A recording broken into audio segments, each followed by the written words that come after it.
মাধ্যমে প্রায় 2000 সন্তানের রক্তের বিনিময়ে আজকে আমাদের এই কথা বলার সুযোগ দিয়েছে। এই জন্য সেই মহান মাহবুদের দরবারে তাহলে মাত্র শুকর আদায় করি, সবাই বলে আলহামদুলিল্লাহ।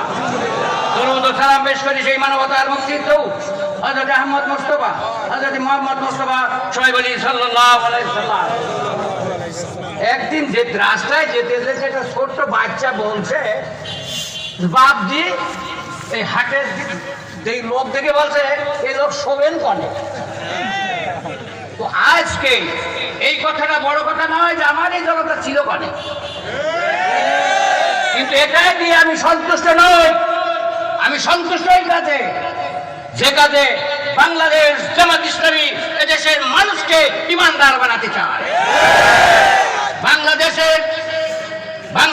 জামাত ইসলামী এদেশের মানুষকে কল্যাণমুখী করতে চায়।